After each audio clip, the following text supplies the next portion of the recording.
On September 11, 2001, New York City was attacked.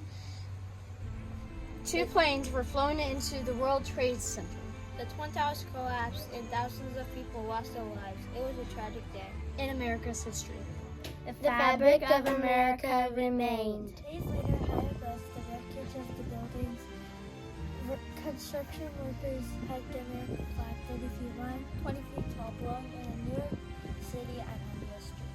As the weeks passed, red, white, and blue turned to gray. Torn, tattered, tired. Hanging by a thread until one day it hung no longer. The flag was taken down and carefully stored away.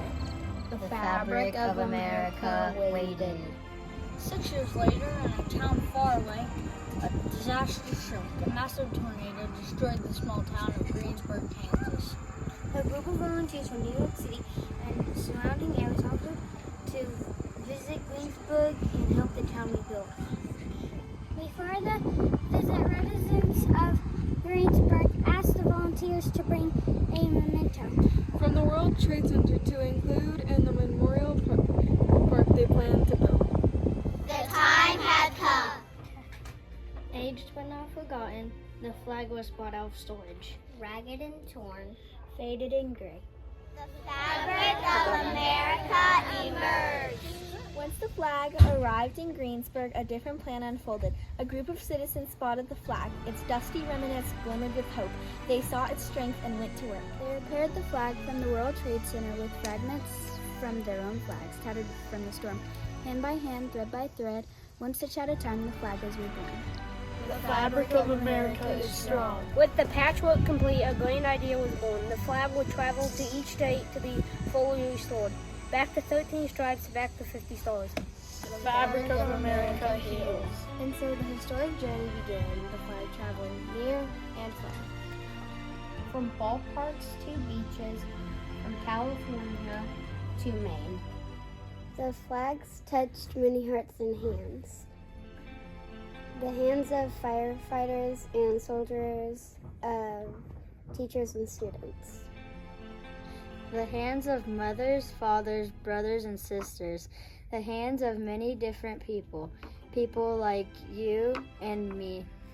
The flag lay within the heart of the nation's defense. It flew high in remembrance of a life filled with love. At each location, a new piece of fabric was added. A new stitch.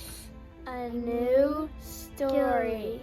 In Hawaii, aboard the USS Missouri, stories of farewells were told as World War II veterans placed stitches. In Georgia, at the King Center, stories of activism and the struggle for equality were shared as the family of Martin Luther King Jr. and Coretta Scott King placed stitches. In Florida, at the Kennedy Space Center, stories of exploration and discovery were held as members of America's space programs placed stitches. In the new massacre near the Navajo Nation, stories of survival and secret battle codes were shared as members of the Navajo Code Talkers placed stitches. The flag wove its way across America, crisscrossing borders, cross-stitching lives. At long last, on September 11, 2011, 10 years after the Twin Towers collapsed, the flag made its last stop in Joplin, Missouri. The hands of 1,067 tornado survivors placed stitches. Throughout the journey, stories of tragedy transformed into triumph. Repairing scars, restoring faith, uniting people. 50 states, thousands of hands, and 30,000 stitches later, the flag returned home to New York City, 30 feet wide and 20 feet tall.